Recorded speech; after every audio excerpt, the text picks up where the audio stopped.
Merci chers téléspectateurs, bienvenue à votre émission H comme hémicycle. La tribune de la représentation nationale reçoit sur ce plateau Ngatmatna Laman. Il est membre du Conseil national de transition. Bonjour.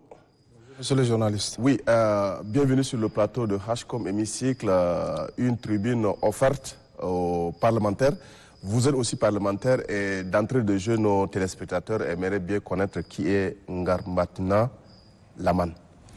Merci. Je voudrais saluer les nombreux inconditionnels téléspectateurs de votre chaîne. Permettez-moi d'abord de remercier le chef de l'État, le président de transition, le général Mohamed Idriss Déby Itno, pour la confiance placée à ma modeste personne en mon nommant bien sûr au CNT. Pour répondre à votre question, Ngatmatna Laman est né d'une fratrie de 4 enfants. Je suis un produit de la polygamie. Nous sommes 4 enfants issus de 2 mères différentes. Donc voilà qui est M. Ngatmatna. Je suis marié et père de 4 enfants également. Oui, oui, c'est ça. Ça, c'est votre situation matrimoniale. Dites-nous, un peu plus loin, on essaie de voir aussi Laman qui a un peu aussi touché à la musique. Alors, vous pouvez un peu nous parler de votre vie musicale? Vous avez mené des investigations, vous êtes un professionnel. Pour répondre à votre question, je ne suis pas un musicien professionnel. Dans ma jeunesse, étant au collège évangélique, c'était dans le début des années 90, il y avait ce qu'on appelle le mouvement hip-hop qui était arrivé, avec la sortie de l'album Bouge de notre compatriote MC Solar. Donc à l'école, il faudrait appartenir à un groupe d'amis dans le cadre des activités récréatives. Il y avait des groupes de playback, des groupes de la chanson, musique, groupe du sport, le théâtre. Donc moi j'ai choisi la musique parce que j'interprétais à merveille les morceaux Bouge de MC Solar. C'est ainsi qu'est né le Virus. D'abord je suis un mélomane, j'aime la musique. Et donc avec des amis nous avons conçu de groupe, nous faisons des playback à l'occasion de fêtes récréatives de l'école. Et de fil à aiguille, nous sommes arrivés à composer des chansons avec des proses, avec des mélodies, hein, de prose et surtout pour le hip-hop, c'était des rimes. Donc c'était un battle, un combat de rimes entre amis. Donc nous sommes arrivés à mettre sur pied un groupe à l'époque dénommé Arsenal Possi, Possi qui veut dire groupe. Ce groupe avait fait ses premiers pas dans le hip-hop. Et nous avons eu le cadre du CCF, à l'époque c'était Centre culturel français qui accueillait les répétitions et les concerts. Mais il faut admettre, il faut aussi reconnaître que nous étions très brillants à l'école parce que l'erreur que les gens faisaient à l'époque, de l'image qu'on avait, ils pensaient qu'on n'avait pas le temps pour les études, alors qu'au CCF, nous étions outillés, il y avait quand même la documentation, nous étions abonnés à la bibliothèque. Donc les ouvrages qui étaient inscrits dans le programme scolaire, nous on les avait déjà lus. Ainsi avec Sultan, avec Turbo, Imam T, nous avons créé aussi Walter Clan. Ça se fait les années... toujours 94, 15. Donc on faisait les premières scènes, les premières parties du groupe Tibesti. On répétait, on faisait des petites soirées. Et un jour, à notre grande surprise, on était invité sur RFI. À l'époque, c'était le cousin national qui était le correspondant de RFI. Pour nous, c'était déjà un succès, hein, un succès. Après quoi, après l'obtention de mon bac, l'an 2000, les parents ont décidé que j'aille étudier parce que j'étais trop accro à la musique. Donc, on s'est séparés avec des amis. Aujourd'hui, je vous rappelle que parmi ces amis, il y a Maître Alain Kagome qui est aujourd'hui un grand avocat, très brillant. Il y a Maître Olivier Gora qui est aussi un brillant avocat. Lui, à l'époque, c'était le groupe Boys to Men. Donc, c'est pour vous dire. Et il y a aussi le procureur Rodrigue. Donc, nous étions un groupe de jeunes. Et nous avons un langage qui est propre et spécifique à nous, qu'on appelait le verlan ou argot. Donc, le quartier Moursal où j'habitais était baptisé, par exemple, Marseille. Il y a Dembe qu'on appelait Denver. Il y a l'autre Chagua qu'on appelait Chicago, Arjimbal qu'on appelait Harlem City. Y compris Ricardo aussi qui était un grand rappeur à l'époque. Donc c'est pour vous dire, la musique c'était une passion, c'était pas de manière professionnelle. Parce que je suis quelqu'un qui aime la musique et aussi le sport.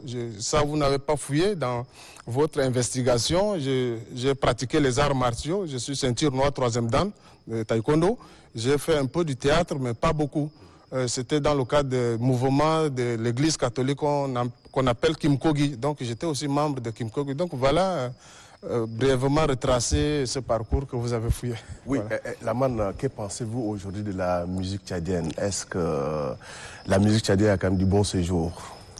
Oui, il faut croire en ses potentialités, en son talent déjà en tant qu'artiste, même si les mécènes ne viennent pas vraiment aider la musique tchadienne. Moi, ce que je déplore, c'est le fait qu'on amène les étrangers et qu'on leur donne un cachet faramineux au détriment de nos artistes. Je prends le cas où on amène Fally Ipupa, je n'ai rien contre Fally pour ce mélomane. On le paye 20 millions, 30 millions et on donne à nos artistes 500 000 pour l'accompagner. Je trouve que c'est déplorable. Si aujourd'hui Fally a ce succès interplanétaire, ça veut dire que son pays l'a accompagné avec des moyens.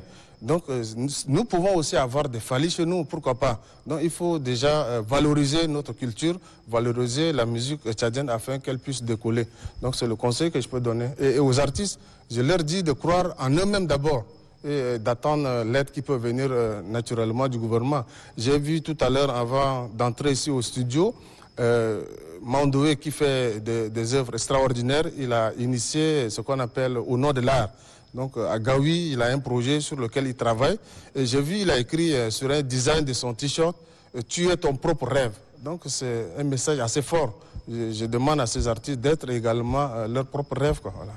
Oui, de la musique, vous vous retrouvez maintenant dans la politique. Alors dites-nous comment s'est fait cette migration? Bon, entre la musique et la politique, il n'y a qu'un pas à franchir. Obama était un grand rappeur, ça, est-ce que vous le savez? Il rappait avec les Jay-Z. Les exemples sont légion. Pour les hommes politiques qui se sont essayés à la musique, les exemples sont légion. Il y en a d'autres même qui sont devenus des présidents, même si comparaison n'est pas raison.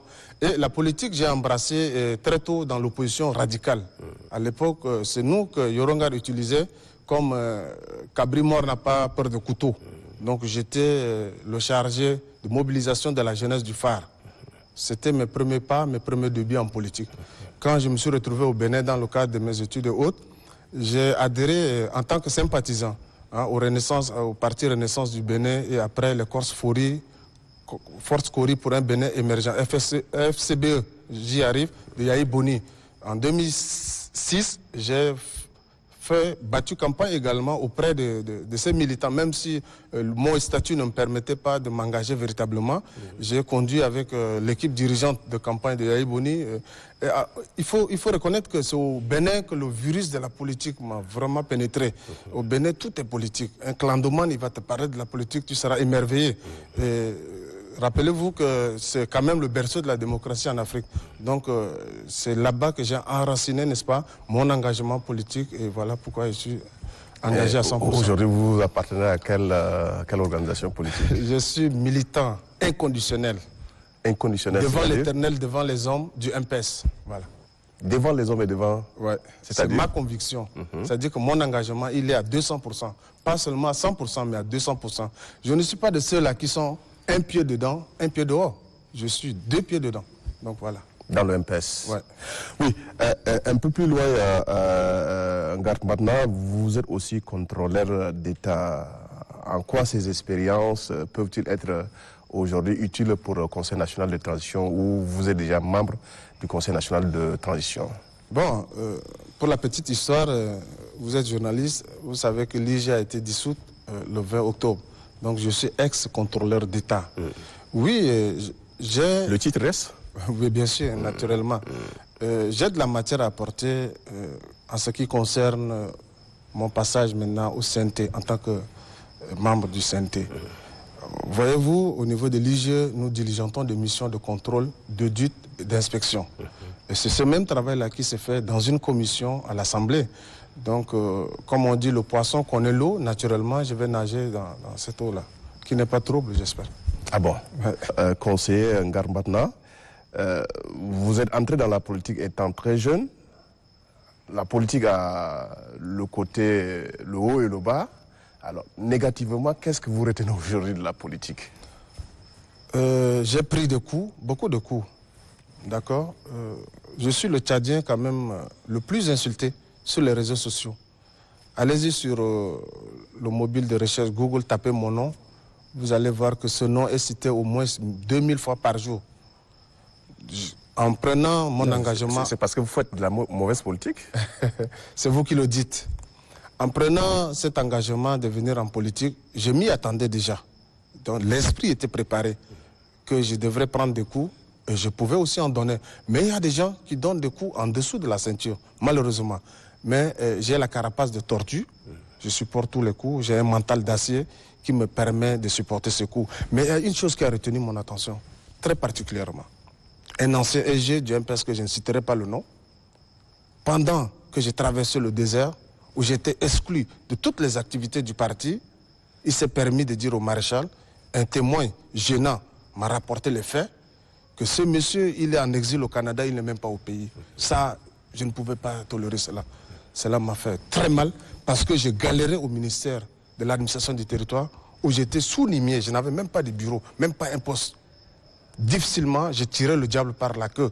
Mais ce monsieur s'est permis de dire au maréchal, lors de sa tournée à Bangor, que moi j'étais en exil doré au Canada. Cela m'a beaucoup fait mal, juste parce que ce monsieur enterrait même les militants. À un moment donné, quand le maréchal demande, est-ce que Doba Robert est là, ici à N'Djamena, il dira au maréchal, non, ce monsieur est défunt, ça fait quelques années.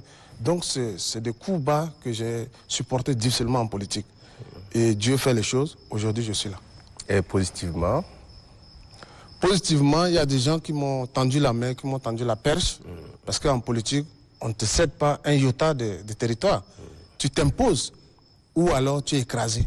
Donc, pour survivre, je dirais, dans ce marigot, il faut être aussi comme eux. Parce que, souvenez-vous, la politique, ce n'est pas un lieu où se rassemblent les saints. La politique, par définition, par essence, c'est l'art de gérer la cité. Mais c'est aussi l'intérêt sain du moment. C'est ça aussi la politique. Ouais. Oui, tellement que vous êtes soutenu par Maréchal jusqu'à présent, vous avez toujours cette canne-là avec vous. Que symbolise cette canne pour vous? Cette canne, c'est mon héritage du Maréchal. J'assume ma part d'héritage du Maréchal. D'accord? Même si vous ne le faites pas, je vous titille un peu. C'est une valeur qui a été léguée. Moi, je trouve que c'est une valeur qu'on peut transcender de génération en génération. Au-delà de cette canne, c'est tout un message que j'envoie. Je suis du débisme. C'est une idéologie. D'accord? Débit, c'est pas seulement la personne. C'est une idéologie, c'est une vision. Je suis dans cette vision-là. Voilà. Donc, vous êtes débéiste? 100%. 100%. Ouais. Une religion, bien? C'est toute une valeur, c'est une culture, c'est une idéologie politique. Voilà. Conseil Ngarbanda, vous avez pris fonction il y a de cela presque un mois déjà au Conseil national de transition comme membre du CNT. Vous pouvez un peu nous parler déjà de cette vie parlementaire? En prélude à notre cérémonie solennelle d'installation, nous avons eu droit à une formation le 12 dernier. Il y a eu 3 modules durant cette formation, basés sur 3 thématiques, à savoir la première thématique qui porte sur le système de conférence. Système conférence, c'est l'appareillage qui nous permet de nous faire enregistrer, c'est-à-dire l'appel nominal que fait procéder le président du Conseil national de transition à travers ses 2 secrétaires de séance, parce que quand il est au perchoir, il demande au secrétaire de séance de procéder à un appel nominal. Donc on nous a formé comment utiliser cet appareil qui permet déjà de se faire enregistrer, de voter et au cas échéant, pour ceux qui ont voté pour l'abstention également, peuvent se prononcer. C'était la première formation. Ensuite, nous avons eu droit à ce qu'on appelle le statut juridique du Conseil national de transition, les droits et les obligations. Dans les droits, on nous a dit qu'on a droit à des indemnités parlementaires, des indemnités de base et autres indemnités liées à la fonction que éventuellement les conseillers vont occuper. Et il y a ce qu'on appelle les obligations, c'est-à-dire la discipline. On doit avoir un comportement, une exemplarité au sein de la société parce que nous représentons cette société-là. Il y a ce qu'on appelle l'immunité parlementaire. Et dans le droit, toujours, je reviens encore en arrêt sur le droit, on aura droit à un passeport diplomatique, etc. Donc c'est la deuxième thématique. Et enfin, la troisième thématique a porté sur le travail du Parlement. Qu'est-ce qu'on fait au Parlement? C'est sur ça que la formation a pris fin. Donc si vous voulez, si vous me permettez, je vous explique comment on travaille au Parlement. Oui, oui. L'initiative des lois. La loi, par définition, d'abord, c'est l'expression de la volonté générale. Elle est impersonnelle et générale. D'accord? Donc, l'initiative de la loi appartient concurremment au gouvernement et au Parlement. Quand il s'agit d'un projet de loi. Voilà, je vous explique. Une proposition. Je vous explique. Oui, oui. Au Parlement, on parle de proposition de loi. Dans l'exécutif, on parle de projet de loi. Lorsque le gouvernement initie un projet de loi, il envoie à la Cour suprême, notamment à la Chambre administrative, pour avis juridique. Cette Chambre de la Cour suprême m'a accueilli pendant mon stage académique où j'ai été encadré par le conseiller Taptilo, l'éminent conseiller, qui m'a formé aussi à l'ENAM. Donc cette Chambre donne son avis, émet un avis juridique et renvoie l'avis juridique au gouvernement. Le gouvernement, par le biais du ministre SGG, qui joue le rôle de courroie de transmission entre l'institution qui est le Parlement et l'exécutif, accompagne, n'est-ce pas, ce projet de loi par ce qu'on appelle l'exposé de motifs. Et ça arrive sur le bureau du Parlement, c'est-à-dire du PCNT, il oriente à la commission de saisie de fonds, c'est-à-dire la commission qui est concernée par le dit projet de loi. Après examen, le projet de loi est programmé en séance plénière. Il y aura un débat qui va s'en suivre. Après débat, on l'adopte. Ça devient maintenant une loi qui est adoptée. Le président de la République a un délai de 15 jours pour promulguer cette loi. Et quand c'est une urgence, il a un délai de 8 jours. Et lorsque cette loi est promulguée par le chef de l'État, elle est enregistrée au journal officiel, ça devient une loi de la République, s'impose à tous. Voilà. Donc voilà comment ça se fait. Oui, quelquefois on parle encore des auditions des membres du gouvernement. Voilà, là ça se passe aussi. Ouais, je prends la balle au rebond. Vous êtes vraiment expérimenté les quelques jours que vous avez passé au Conseil national. Parce que j'aime ce travail, j'aime ce que je fais. J'ai l'obligation de rendre compte aussi au peuple. Vous parlez ici des commissions permanentes. L'Assemblée, c'est-à-dire le CNT d'avant, compte 10 commissions permanentes. Avec notre arrivée, je vous apprends que je fais partie de la commission spéciale chargée de révision du règlement intérieur. Non, moi je parle ici des auditions des membres du gouvernement. Voilà, j'y arrive. Oui, Lorsque un membre du gouvernement, ça vous parlez maintenant... C'est-à-dire face à un projet de loi qui doit être examiné et adopté par là, vous parlez, la procédure législative, oui. Vous parlez du contrôle de l'action gouvernementale. Pas le contrôle de l'action gouvernementale. Non, la procédure, elle est sorte. C'est-à-dire, c'est le débat, c'est discussion et l'adoption. C'est-à-dire l'examen, l'adoption et on vote. D'accord? Mais moi, je vous parle de tout ce qui concerne ce qu'on appelle l'action gouvernementale, le contrôle de l'action gouvernementale, qui se fait par la question écrite, la question orale, les interpellations, les enquêtes parlementaires, et les auditions en commission, et enfin la motion de censure qui est comme une bombe atomique qu'on ne déploie pas souvent à l'Assemblée parce que nous avons de très bons rapports avec l'exécutif. Ailleurs, sous d'autres cieux, aux États-Unis, on parle d'impeachment quand il s'agit de motion de censure. Et le président a ce qu'on appelle le droit de veto, qu'on appelle aussi le mouchoir, le veto de poche. Ça, c'est lorsqu'il y a un conflit au sein du sommet, c'est-à-dire au sein de l'État. Au sommet de l'État, lorsqu'il y a des conflits institutionnels, le président est habilité à utiliser ce droit de veto. Souvenez-vous de l'affaire de Bill Clinton, où il a fait utiliser ce droit de veto. En France, pour faire passer des lois, le président Macron est obligé d'utiliser ce qu'on appelle le 49.3, qui est un droit aussi de veto qui est accordé au gouvernement. Cela lui permet de contourner, n'est-ce pas, le vote à l'Assemblée. Et les députés français sont en train de dire qu'il en abuse, parce qu'en moins d'un an, il a utilisé 5 fois déjà le 49.3. Donc voilà, c'est quand il y a des rapports conflictuels entre l'exécutif et le législatif qu'on fait refaire à ce droit-là. Voilà. Oui, parlant effectivement de la motion de censure conseiller Ngarpadna, ouais. Aujourd'hui, le Premier ministre est désigné par le Président de la République, alors qu'à l'issue de ce dialogue national inclusif et souverain, les langues se sont beaucoup plus levées qu'il fallait plutôt désigner un Premier ministre qui sortira du dialogue national inclusif et souverain.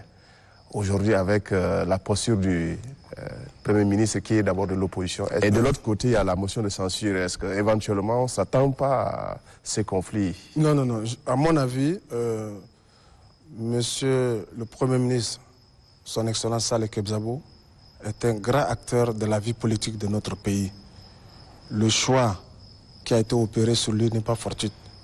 Et comme on le dit dans l'administration, la nomination revêt un caractère discrétionnaire. Il appartient à la discrétion du chef. Pourquoi il l'a choisi? Nous, au niveau du Parlement, nous ne faisons qu'accompagner le gouvernement en votant des lois.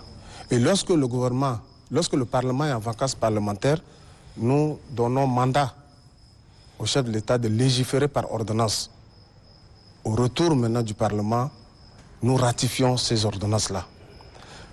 Vous avez cité pourquoi il a été nommé au lieu d'être choisi au Denis. Rappelez-vous de Fidel Mongar, lorsqu'il a été choisi par les participants à la CNS. Il y avait eu ce qu'on appelle une crise au sommet de l'État parce que c'était un gouvernement de cohabitation. Parce que les deux n'étaient pas du même bord et n'avaient pas la même vision.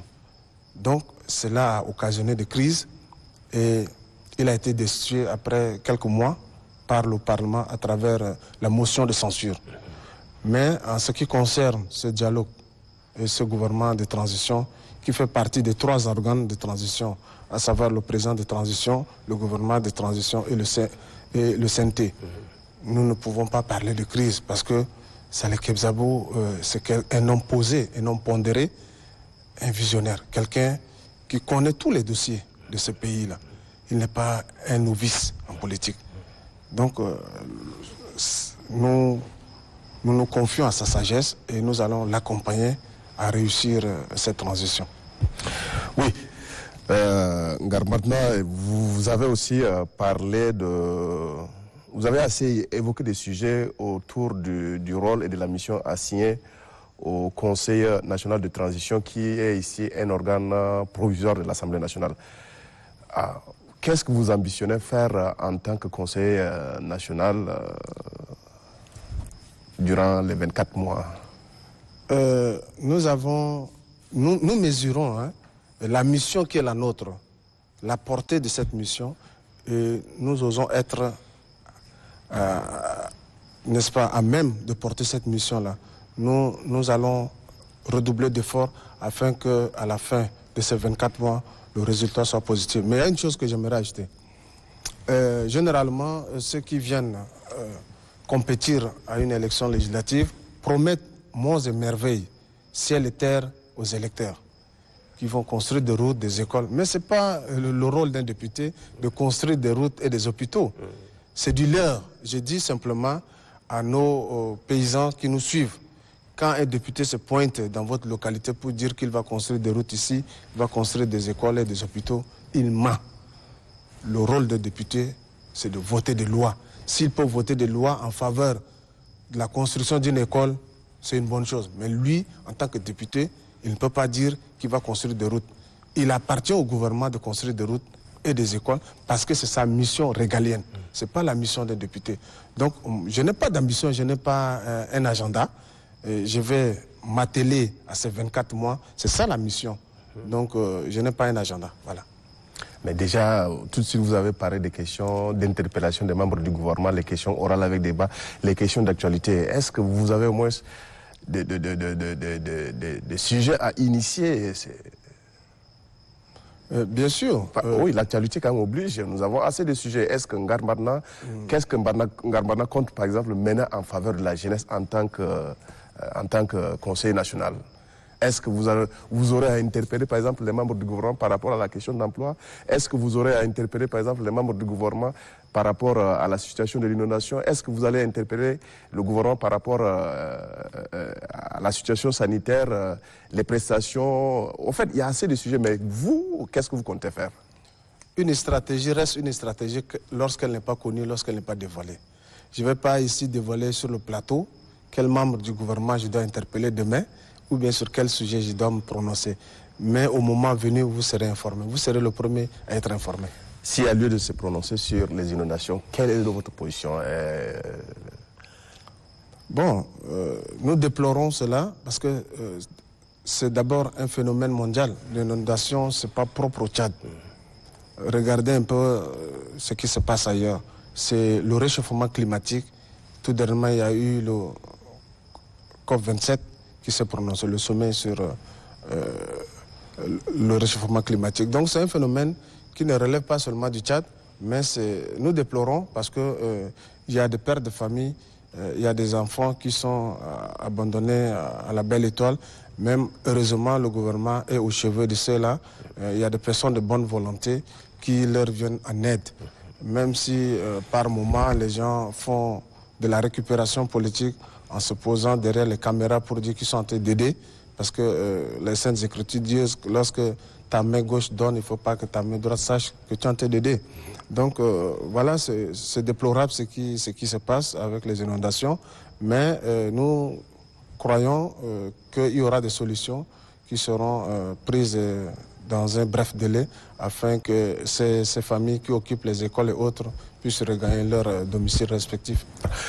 Voilà, nous tenons vivement à vous remercier d'être passé ici en tant que conseiller national de transition. Estimez-vous heureux parce que c'est votre émission, c'est votre tribune. Merci, c'est moi qui vous remercie. Merci.